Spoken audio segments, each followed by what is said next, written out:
পঞ্চায়েতে যেমন সম্ভাবনা আছে তেমন সমস্যাও আছে। এই যে প্রায় কত হাজার ৪০-৪৫ হাজার গ্রাম হচ্ছে না? হ্যাঁ। প্রায় এরকম প্রায় ৬০,০০০-এর কাছাকাছি বুথ আছে আমাদের যারা পঞ্চায়েতের মধ্যে আছি। এই বিশাল ব্যবস্থা বেশিরভাগ লোক এর সঙ্গে যুক্ত আছে। এই মানুষের জীবনস্তর যদি উন্নত হয় তাহলে পরিবর্তন হবে। তো সেই জন্য বাংলার মানুষের গ্রামীণ মানুষের জীবনে যদি পরিবর্তন হয় তাহলে বাংলার পরিবর্তন হবে, তাহলে দেশেরও পরিবর্তন হবে। আমাদের সেই কঠিন কাজটা সরকার দিয়েছেন। চেষ্টা করছি। আমাদের এই ডিপার্টমেন্টে এখন প্রায় ১১,০০০-এর বেশি পদ খালি আছে। গত ক্যাবিনেট মিটিং এ আমরা ৬৫,০০০ মতো পদের জন্য অনুমতি চেয়েছিলাম, নিয়োগের জন্য সেটা পেয়েছি। কিন্তু আমাদের যেটা দেখে মনে হয় যে ১১,০০০ পদ একসঙ্গে যদি নিয়োগ না হয় তাহলে কাজ সুচারুরূপে চলবে না। কারণ কেন্দ্র সরকার মানে মোদীজির নেতৃত্বে যে সরকার চলছে, তিনি নিজে গ্রাম বিকাশের কাজ দেখছেন।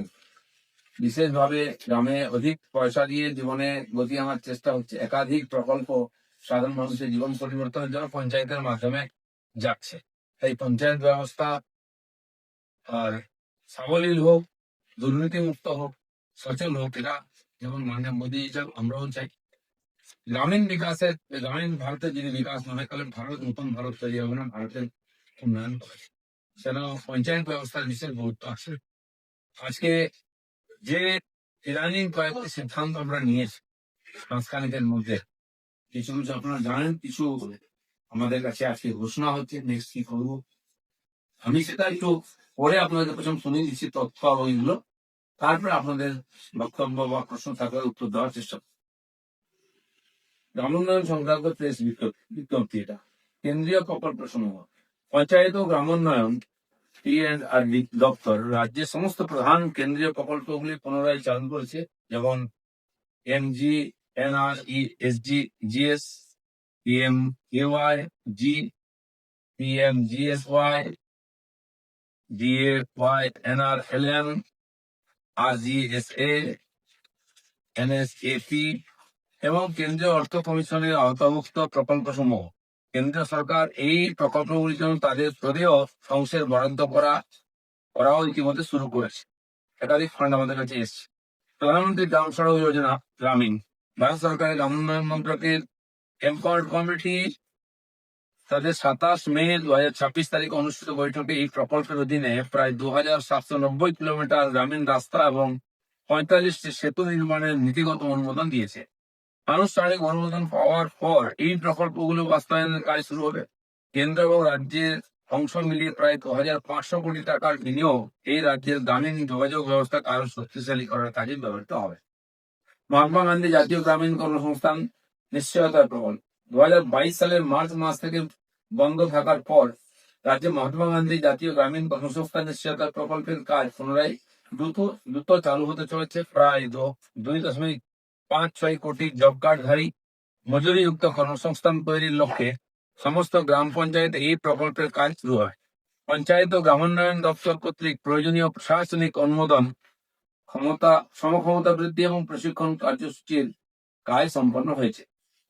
ভিভি জি রামজি এর যে সেকেন্ড পার্ট, জুন মাসে নারেগা চলবে, ৫ জুলাই থেকে জি রামজি শুরু হবে। সারা দেশে ১ জুলাই ২০২৬ থেকে বিকশিত ভারত গ্যারান্টি ফর রোজগার অ্যান্ড আজীবিকা মিশন গ্রামীণ চালু হবে। সমস্ত প্রস্তুতিমূলক কাজ এবং প্রকল্পের বিজ্ঞপ্তি জারি, বিভিন্ন নিয়ম প্রণয়ন, শেয়ারিং কমিটি গঠন এবং সমস্ত অংশীদারদের প্রশিক্ষণ ইতিমধ্যেই চলছে। নতুন নির্দেশাবলী মোতাবেক যোগ্য জব কার্ডধারী পরিবারগুলি এক অর্থবর্ষে ১২৫ দিনের মজুরিযুক্ত কর্মসংস্থানের অধিকারী হবেন এবং আইন নির্ধারিত ৬০টি কর্মহীন দিনের সংস্থানও থাকবে। প্রকল্পের খরচ কেন্দ্র ও রাজ্যের মধ্যে 60-40 অনুপাতে ভাগ হবে। আশা করা হচ্ছে যে এই প্রকল্পের বার্ষিক ব্যয় ১২,৮৫০ কোটি টাকা অতিক্রম করবে। প্রধানমন্ত্রী আবাস যোজনা গ্রামীণ, রাজ্যে প্রধানমন্ত্রী আবাস যোজনা গ্রামীণ এর অধীনে যোগ্য গ্রামীণ পরিবার নিশ্চিত করতে আবাস প্লাস ২০২৪ সমীক্ষার কাজ শুরু হয়েছে। প্রতিটি গ্রাম পঞ্চায়েতে সমীক্ষক বাড়ি বাড়ি গিয়ে সমীক্ষার কাজ শুরু করেছে, যা ২০ জুলাই ২০২৬ এর মধ্যে শেষ হবে। এরপর জব কার্ডের তথ্য যাচাই, গ্রাম সভার অনুমোদন, জনপর্যালোচনা এবং জেলা স্তরের কমিটি কর্তৃক তালিকাভুক্ত চূড়ান্ত অনুমোদন হবে। অনুমোদনের পর স্থায়ী অপেক্ষমান তালিকা মুক্ত পরিবারগুলিকে প্রকল্পের যোগ্য উপভোক্তা হিসেবে বিবেচিত হবেন। পশ্চিমবঙ্গ রাজ্য গ্রামীণ জীবিকা মিশন এই প্রকল্প এর অধীনে বর্তমান অর্থবর্ষে রাজ্য নিম্নলিখিত লক্ষ্যগুলি অর্জন করতে চায়। 1,00,000টি নতুন স্বনির্ভর গোষ্ঠী এসএইচজি গঠন হবে নতুন করে। প্রায় 40,000 কোটি টাকার ব্যাংক ঋণের ব্যবস্থা করা, যা গতবারের তুলনায় 5,000 কোটি টাকা বেশি। এই স্বনির্ভর গোষ্ঠীগুলোকে আমরা 40,000 কোটি টাকা ঋণ বিতরণের এবারে লক্ষ্য রেখেছি। প্রতিটি স্বনির্ভর গোষ্ঠী কিছু গড়ে প্রায় 3.5 লক্ষ টাকা ঋণের ব্যবস্থা করা হবে। 20 কোটি লাখপতি দিদি তৈরি করা হবে নতুন। স্বচ্ছ ভারত মিশন 2026-27 অর্থবর্ষে ভারত সরকার রাজ্যের জন্য 2,491.71 কোটি টাকার একটি বার্ষিক পরিকল্পনা উন্নয়ন করেছে, যার মধ্যে 933.33 কোটি টাকা ইতিমধ্যে পাওয়া গেছে। কেন্দ্রীয় অংশ হচ্ছে 560 কোটি, রাজ্য অংশ 373.33 কোটি।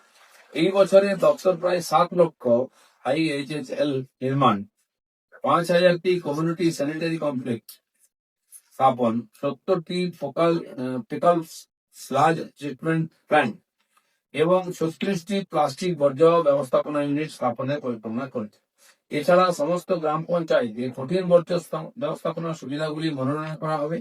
এই উৎসবগুলির মূল লক্ষ্য হলো ODF প্লাস মডেল ভিলেজের শিরোপা অর্জন করা। একটা বিষয় আপনাদের জানিয়ে দিই, কঠিন বর্জ্য ব্যবস্থাপনার জন্য সমস্ত পঞ্চায়েতের আগে ফান্ড দেওয়া হয়েছে, কোথাও বাড়ি তৈরি হয়েছে, সেট তৈরি হয়েছে, মেশিন গাড়িও কেনা হয়েছে, কিন্তু কোনো পঞ্চায়েতে আয় করতে কাজ শুরু হয়নি। তো সেই জন্য আমরা দেখে নিচ্ছি সমস্যাটা কোথায়, ফান্ড বেশি দরকার আছে কিনা, আটকে গেছে, যাতে প্রত্যেকটি পঞ্চায়েতে সলিড ওয়েস্ট ম্যানেজমেন্ট কাজ শুরু হয়, সেগ্রিগেশন হয়, যাতে বর্জ্য পদার্থ ওখানে তার ব্যবস্থা করে কাজে লাগানো যায়, তার চেষ্টা আমরা করব। দিশা কমিটি, যেটা হচ্ছে কেন্দ্রীয় প্রকল্পগুলির পর্যবেক্ষণ ও সমন্বয় জোরদার করতে সমস্ত জেলায় নিয়মিত জেলা উন্নয়ন সমন্বয় ও পর্যবেক্ষক কমিটি DISH এর বৈঠক করার নির্দেশ দেওয়া হয়েছে। সেখানে এমপিরা তার প্রধান হন, চেয়ারম্যান হন, এবং সম্পূর্ণ যে উন্নয়নের কাজ জেলায় হচ্ছে ডিএম এর মাধ্যমে যেটা চলে, সেটা একটা কমিটি থাকে, দিশা কমিটি বলে। আজ পর্যন্ত পশ্চিমবাংলায় তৈরি হয়নি, আমিও এমপি থেকেছি, কোনোদিন ডাকা হয়নি, জিজ্ঞেসও করা হয়নি কোনো কাজের কথা। এই দিশা কমিটি জেলায় জেলায় আমরা তৈরি করছি, তার মিটিংও হবে, সেখানে এমপিরা থাকবেন, এমএলএও থাকবেন, যাতে সমন্বয় করে উন্নয়নের কাজ হয় সেটা দেখার চেষ্টা। নিয়োগ, যেটা আমি বললাম, বর্তমানে রাজ্য জুড়ে পঞ্চায়েতের 3টি স্তরে 11,154টি পদ খালি হয়েছে। গ্রাম পঞ্চায়েতে 9,936, পঞ্চায়েত সমিতিতে 660 এবং জেলা বা মহকুমা পরিষদে 558টি। পূর্ববর্তী মন্ত্রিসভার বৈঠকে এগুলির মধ্যে 6,536টি পদ সরাসরি নিয়োগের জন্য অনুমোদিত হয়েছে। গ্রাম পঞ্চায়েতে 5,509, পঞ্চায়েত সমিতি 564 এবং জেলা মহকুমা পরিষদে 463টি। তবে নিয়োগের প্রক্রিয়া শুরু হয়নি, পরীক্ষা ইত্যাদি হবে। তার সঙ্গে যেটা আমরা টার্গেট করেছি যে 11,154টি পদের 100 নিয়োগের ব্যবস্থা হোক।